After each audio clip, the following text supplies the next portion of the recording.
Os exemplos que eu dei há pouco de clubes que conseguiram ganhar e disciplinar, digamos assim, as claques, e o Real Madrid e o Barcelona são dois bons exemplos. Isso só foi feito em contexto de vitória. Sim, de vitórias. Claro, claro. Minha pergunta é, Frederico Varandas tem condições, nesta altura, em que ele tem poucos partidários, nesta altura, muito poucos partidários, porque há uma grande desmobilização entre aqueles que estiveram com ele, pelos erros cometidos na equipa, depois há muitos erros. Mas ele tem que aproveitar esta leva que eu hoje... Mas isso resiste a um mau jogo com o Rosenborg? Não, pronto, exatamente. Esse é que é o problema. Não, mas há aqui isto é futebol e que é diferente das outras áreas da sociedade. Aqui sim. Zé Manel, não se esqueça do seguinte, é que na quinta-feira que eu espero que as coisas corram minimamente bem, há uma coisa logo à partida, e já se tinha visto isso em Alvalade, num contexto de derrota. Ou seja, quando começava a contestação, eu assisti nomes impropérios, a massa associativa, a outra massa associativa, aliás, isto é engraçada política. Mas há concorrência entre as claques também, não é? Há uma claque que é mais branda. Sempre foi. Mais a torcida. e outra Mas sempre foi, que era a torcida verde. Uma mais são os meus amigos A da torcida verde sempre foi muito cordata. Uma claque que contribuiu para o futebol e para o Sporting de uma forma absolutamente correta e sã. E há que dizer as coisas. Sim, claro. Porque é assim, porque a pior coisa é dizer que são todos iguais. Não são todos iguais. E não são. Aliás, não são. é diferentes. A torcida é justo absolutamente. É injusto para eles e para os outros. Voltar ao pluralismo político. É uma coisa que me irritava na política, é dizer que os políticos são todos iguais. Não são todos iguais. Isso é um bom argumento. Isso é um bom argumento. O argumento é identificar e dizer estes são assim e os outros são assados, não são nada iguais. Mas sabe qual é o conceito que vai ser realçado em breve, que vai ser interessante? Poderá ser, não vai ser. Poderá ser realçado em breve, que é um conceito que foi pejorativamente tratado em matéria política, nomeadamente no chamado PREC, mas que está sempre latente na análise política, é o conceito da maioria silenciosa. Vamos ver. Porque a maioria silenciosa, em Alvalade, já assisti, silenciosa no poderá Sporting, não ser agora a maioria, mas não sei. A maioria silenciosa no Sporting pouco silenciosa. Serviu para tirar Bruno Carvalho. Bruno Carvalho foi retirado por uma maioria silenciosa. Foi. 70% que era uma maioria silenciosa. Mas neste momento, a minha dúvida é se realmente Frederico Varandas continua a ter condições para levar o Sporting para a frente. O Zé Manel já disse no outro dia aqui no programa. Eu acho que é uma dúvida legítima. Não, mas é uma dúvida legítima. Deu a resposta. O Zé tocou no ponto, porque essa maioria silenciosa ter a sua Alameda a apoiar o Varandas depende só de uma coisa. Depende. Da bola entrar ou da bola não entrar. Mas o Zé Manel se a bola continuar a não entrar, perde completamente a sua Alameda e é mais... Não é? É um exercício que só poderá ser feito por uma pessoa. Quer dizer, que ele chegará, ele próprio, não, o Presidente tem toda a legitimidade, tem a legitimidade dos votos, tem a legitimidade do mandato que tem mais 3 anos para cumprir. Agora, ele é que vai ter que perceber... Mas nunca poderá ser numa situação como esta. Nem pense que ele vai tomar essa decisão agora. Mas, depois... Não pensa. Mas é uma situação delicada. Ou seja, e convenhamos, não lembra o diabo perder em Alverca daquela forma. Pois não e num jogo em que o Sporting precisava de fazer ali, de aglutinar, facilitar e pôr uma equipa a jogar que não era a melhor. Mas pior. Que não era a melhor. Faz sentido isto. Por acaso chegou melhor na primeira parte, como disse. Tiro no pé. E depois faz uma coisa pior. Para além de ter perdido como perdeu aquele jogo, depois, logo a seguir, arrisca perder de uma forma muito mais humilhante na Secretaria o jogo que quer ganhar. Isso é uma falta de... Eu não sei. Não sei se isso depois vai avante. Mas para dizer uma coisa... O protesto está feito. O protesto está feito. Agora o Conselho de Disciplina irá decidir. Aqui é a questão de princípio. Exatamente. Eu escrevi isso hoje. Eu acho que causa embaraço aos sportinguistas. Embaraço. Mesmo que ganhem o protesto, causa embaraço. Jogam uma equipa da terceira divisão, perdem daquela forma e tentam ganhar na Secretaria. Aqui já é mais não é uma questão jurídica, é uma questão psicológica. O Sporting é uma dimensão que não é a sua. Não, é uma dimensão pequenina. Eu subscrevo tudo o que o Zé escreveu hoje e acrescento só mais um ponto, se calhar mais acutilante, que é, este é um daqueles casos em que, mesmo que o Sporting tivesse indiscutivelmente razão na argumentação jurídica da falha, que não existe, é essa forma inequívoca, foram buscar uma habilidade qualquer. Era um daqueles jogos em que o Sporting devia fazer filosoficamente o contrário, quer dizer, depois de termos perdido como perdemos com o Alverca, até temos razão, mas não vamos na secretaria, mas não queremos, jamais mas não queremos, exatamente. Mas com pormenor que poucos se referiram. É um ato inteligente. Essa equipa de Sporting inicial tinha, isto não é crítica, é constatação de uma realidade. Dos 11 jogadores que iniciaram o jogo, tinha 9 foram aquisições feitas recentemente. Mas o Sérgio usou a palavra certa. O Sérgio podia ter usado outra palavra e não usou aquisições. Pois foi, exatamente. Do mal o menos. Não, podia ser reforços.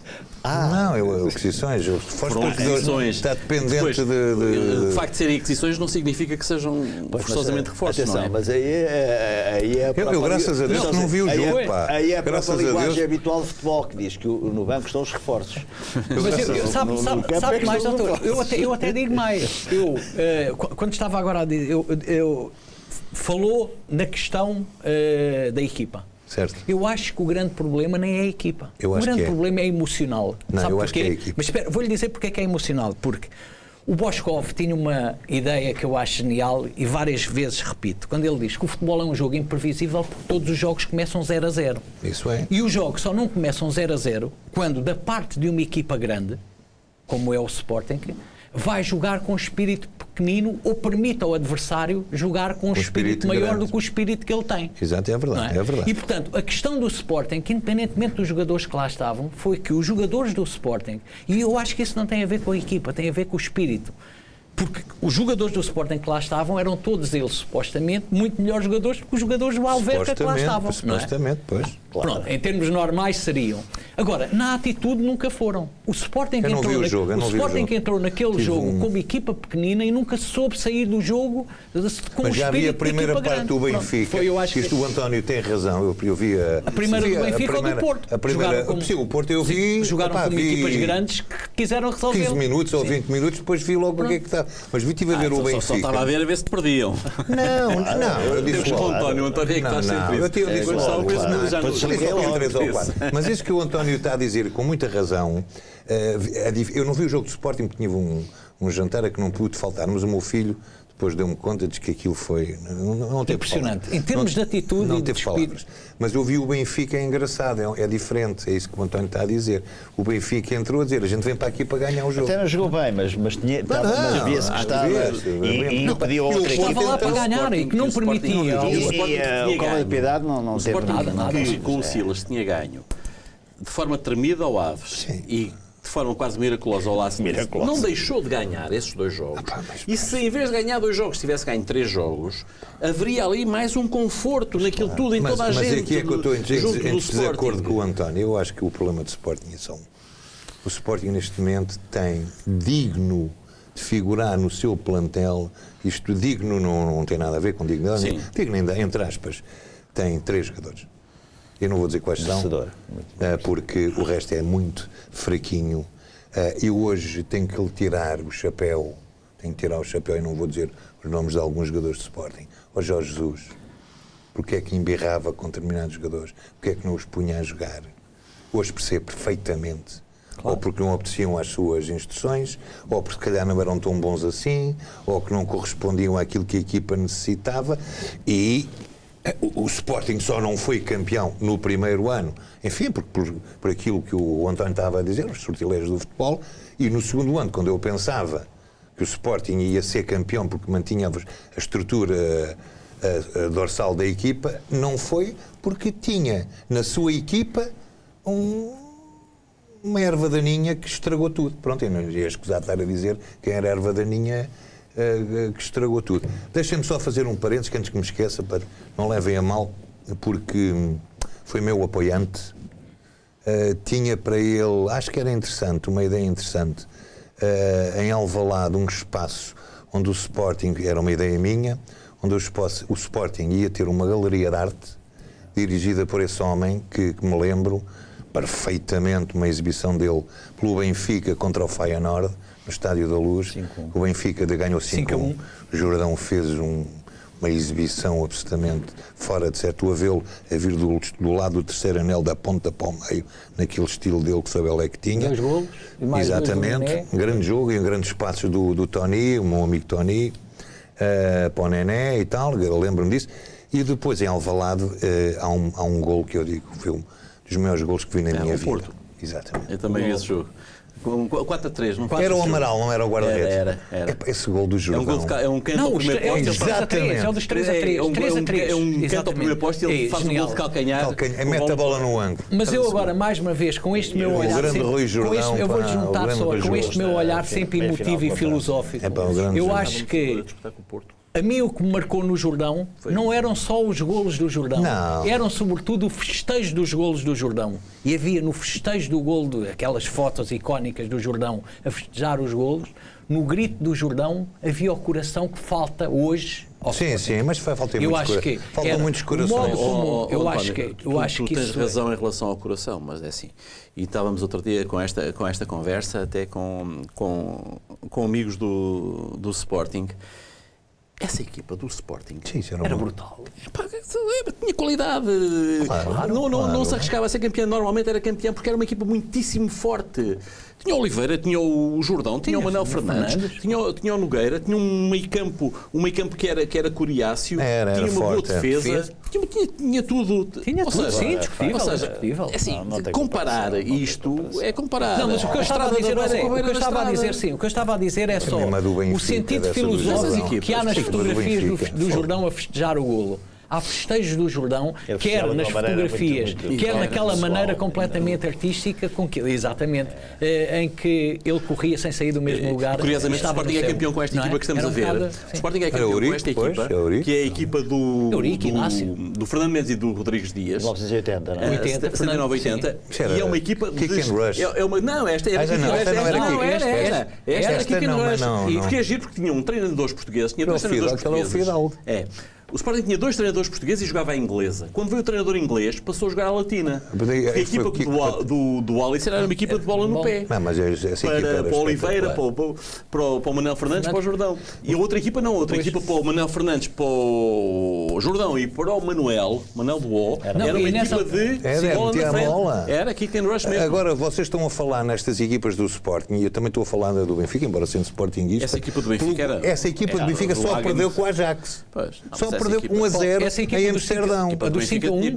Não, a do 5-1 só perdeu com o Ajax. Não, a do 5-1.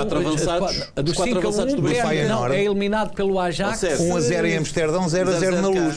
Sim. Não, mas essa equipa foi campeão da Europa. Avançados, Eusébio, Jordão, Artur Jorge e Vítor Batista. Pois, exato. E Nené, já. E o Nené, mas o Nené jogava para a direita. Tony e Vítor Martins, não é? Tony e Vítor Martins. Equipa absolutamente era uma equipa fabulosa do Benfica. Depois há uma coisa que eu acho, só em relação ao Jordão, agora falando já, sem a questão filosófica, numa questão puramente. A mim, o que eu acho que era fascinante no Jordão, e é nesse sentido que o Jordão marca uma época, é que o Jordão era um jogador que esteve avançado em relação ao seu tempo, sobretudo naquela ideia que hoje nós temos do jogador 9,5, que o Platini criou a expressão para o 3G, o extremo que não é extremo, nem é ponta de lança, e o Jordão fazia isso instintivamente numa altura em que ninguém pensava que o grande jogador de área devesse fazer isso. Deixa-me dizer uma coisa que eu, aliás, escrevi para o texto da manhã. Eu comecei a ver o jogo Cova da Piedade Benfica antes de começar, não é? E tanto houve um minuto de silêncio, que enfim, também não era muita gente, é certo, era um estádio pequeno, mas foi... Verdadeiramente silêncio. Silêncio, mas nesse silêncio, não sei se repararam, emocionei-me, o silêncio perante a morte de Jordão. Todos esses 60 segundos estava uma criança no estádio, algures, mas relativamente perto do microfone, que chorava convulsivamente. Um bebê, não era uma criança, um bebê. Não reparei. De um lado, dramatizou a imagem. Mas dramatizou que é de um lado o minuto de silêncio perante a morte, e um choro do minuto perante a vida, não é? Quer dizer, que não deixa de ser... Bom, olha, estamos... No meio de tanta coisa triste que falámos, isto também foi triste, foi uma morte, mas ao mesmo tempo foi uma exaltação. Terminamos o programa com a recordação e com o elogio de Rui Jordão. Nós voltamos para a próxima semana, não na segunda-feira, mas sim na terça. Na próxima semana o programa é na terça-feira às 19 horas. Tenha uma boa semana.